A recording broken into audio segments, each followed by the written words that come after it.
चलिए डिस्कस करते हैं point wise summary of deep water जो हमारे फ्लैमिंगो बुक का है उस चैप्टर के बारे में, because this chapter is also very important. एक एक पॉइंट अगर आप ध्यान से पढ़ेंगे तो आई होप आपको पूरा चैप्टर समझ में आ जाएगा। ओके, देखिए इसमें फर्स्ट पॉइंट हमें दे रखा है, when William Douglas was 10 or 11 years old, he had decided to learn to swim। जब विलियम डगलस जो थे वो 10 या 11 साल के थे तो उन्होंने निश्चय कर लिया कि वो स्विमिंग सीखेंगे। The YMCA pool was safe for swimming. इसमें एक पूल का नाम लिखा हुआ है YMCA। एक ऐसा पूल था जो स्विमिंग के लिए एकदम परफेक्ट था, बड़ा सा सेफ था। Number third, it was only 2 to 3 feet deep. ये लगभग 2 से 3 फीट डीप था, शैलो यानी कि पास वाले किनारे पर। एंड 9 फीट और लगभग 9 फीट चला जाता था डीप एंड यानी कि गहरे वाले छोर पर। Number four, the narrator had an aversion to going in water and it started when he was 3 or 4 years old। यानी कि जो नरेटर था उसको बहुत डर लगने लगा था या वो बचने लगा था पानी से, वो पानी के अंदर ही नहीं जाना चाहता था। और ऐसा तब शुरू हुआ जब वो केवल 3 या 4 साल का था। हुआ क्या था, he stood with his father, वो अपने पिता के साथ खड़ा हुआ था in the Surf when the wave swept over him, जब एक लहर आई और उसके ऊपर से निकल गई। He was buried in water, और वो पानी में एक तरीके से दब गया। He developed a fear for the huge waves, अब बड़ी बड़ी विशाल लहरों से उसको डर लगने लगा। He went to the YMCA pool when he was alone. एक बार वो जो YMCA पूल पर गया तो वो अकेला था, but he feared going into the pool alone, लेकिन अंदर जाने में उसको डर लग रहा था। A bully boy, a big bully of boy tossed him into the deep end of the swimming pool। अब इसमें एक बड़ा सा और एक शरारती लड़का था, टोस्ड हिम, उसने उसको उछाला into the deep end यानी कि 9 फीट वाले छोर पर उछाल दिया of the स्विमिंग पूल में, उसके बाद उसको वहां पे गिरा दिया। He was frightened, वो बड़ा डर गया and went at once at the bottom, और वो सीधे नीचे तली में पहुंचा। He planned to paddle to edge of the pool। अब उसने सोचा कि मैं हाथ पैर मार के किसी तरीके से पूल के किनारे पर पहुंच जाऊंगा। 11 पॉइंट देखते हैं। He came up slowly, वो धीरे धीरे ऊपर आया। He opened his eyes, उसने अपनी आंखें खोली and saw nothing but water, उसे और कुछ नहीं दिखाई दिया, बस पानी पानी दिखाई दे रहा था। He grew panicky, वो बड़ा घबरा गया। He was suffocating, उसका दम घुट रहा था। He tried to cry, वो चिल्लाना तो चाहता था, but no sound came out, लेकिन कोई आवाज बाहर आए तब ना। 13 point, he had lost his breath, अब उसकी सांसें जाने लगी and went down endlessly, और अब वो उसको ऐसा लग रहा था जैसे कोई एंड ही नहीं है और वो नीचे की तरफ जाने लगा, यानी कि बॉटम की तरफ। he was paralyzed, उसके जो अंग थे उन्होंने काम करना बंद कर दिया अंडर वाटर, पानी के अंदर, एक तरीके से जैसे उसको लकवा मार गया हो। only his heart was pounding, केवल उसका जो एक हार्ट था वो थोड़ा बहुत धड़क रहा था। नंबर 15 देखते हैं। He jumped with all his forces, अब इतना कुछ हो जाने पर भी उसने थोड़ा सा बल लगाया, थोड़ा जोर लगाया और एक जंप ऊपर की तरफ मारी, but his arms would not move, लेकिन उसके हाथ तक नहीं हिले।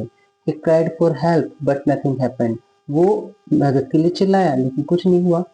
पॉइंट 17 पे आते हैं। He started getting down a third time, अब तीसरी बार फिर से वो तली में जाने लगा। ही सक्ड फॉर एयर, उसने हवा के लिए अपना मुंह खोला, बट गोट ओनली वाटर, लेकिन पानी ही अंदर आया।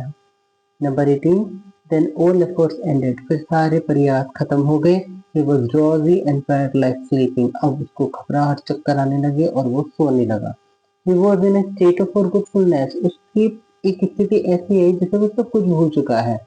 When he came to sense, लेकिन जब उसे होश आया, he was lying on his stomach, वो अपने पेट के बल पड़ा हुआ था, बिसाइड द पूल, पूल के बराबर में ही। ही वाज वॉमिटिंग, और वो उल्टियां कर रहा था। 20th पॉइंट पे आते हैं। For days a haunting fear gripped his heart, काफी दिनों तक एक भयानक डर ने उसके दिल को थामे रखा, पकड़े रखा। He never went back to the pool, वो उस पूल पर दोबारा वापस गया ही नहीं। ही फियर्ड वाटर, वो पानी से डरने लगा। 21st पॉइंट पे आते हैं। The fear stayed with him 4 years, काफी सालों तक वो डर उसके साथ बना रहा। Finally he got an instructor, अब उसने अपना एक इंस्ट्रक्टर हायर कर लिया। The instructor attached a rope to the narrator's belt, जो इंस्ट्रक्टर था ये क्या करता था, एक रस्सी लेता था, उसको नरेटर के बेल्ट पे अटैच कर देता था। The rope went through the पुली, और ये जो रस्सी होती थी ये एक पुली के सहारे चलती थी। पुली आपको इमेज में दिखाई पड़ रहा होगा। He held on to the end of the rope drop and went back and fourth. वो उससे उसको आगे और पीछे चलाया करता था, अप एंड डाउन, और ऊपर और नीचे क्या करता था पूल में। Number 24, the instructor taught him to put his face under water. Instructor ने उसको बताया कि किस तरीके से उसे अपने मुंह को पानी के अंदर लेना है एंड एक्सेल और सांस बाहर निकालनी है। He also taught him to raise his nose and inhale. उसने उसको ये भी सिखाया कि तुम अपनी नाक को कैसे ऊपर निकालोगे एंड इनहेल और सांस को अंदर कैसे लोगे। 25th point, finally he could command his hands. अंत में या आखिरकार उसने कमांड करना शुरू कर दिया अपने हाथों को, अपने पैरों को, and became a complete swimmer. और अब वो एक पूरी तरीके से तैराक बन चुका था, स्विमर बन चुका था। But he still feared when he was alone in pool. लेकिन जब भी कभी वो पूल में अकेला होता था तो उसको फिर से वही डर पकड़ लेता था। He was still not satisfied. वो अभी भी पूरी तरीके से संतुष्ट नहीं था।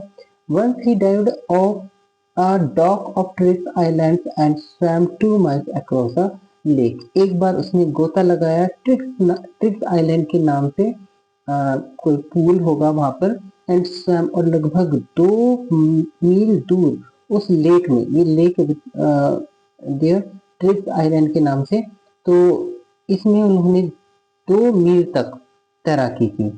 नेक्स्ट देखते हैं 28 point, and that is the last point also. Only once did the fear return. एक बार तो डर वापस आया, but finally he was able to conquer his fear of water. लेकिन आखिरकार उन्होंने पानी पर जो डर था उसके ऊपर अपनी जीत को हासिल कर लिया। आई होप ये चैप्टर आपको समझ में आया होगा। बेसिकली ये चैप्टर हमें पढ़ाया जाता है इस चीज के लिए कि अगर हमारे अंदर कोई डर है तो उस पर काबू पाने के लिए हमें जितनी जी जान लगानी पड़े वो लगानी चाहिए, क्योंकि ह्यूमन पावर इतनी ज्यादा है कि जब वो पत्थर को या पहाड़ को तोड़ सकते हैं तो नॉर्मल चीजें तो क्या ही चीज है। तो ये जो चैप्टर 12th क्लास में डाला गया है डब्ल्यू.सी. डगलस का, वो बहुत इंस्पिरेशनल चैप्टर है, आपको इसे पढ़ना चाहिए। इससे रिलेटेड कोई भी क्वेश्चन आते हैं तो आप आई होप उसे आप कर देंगे।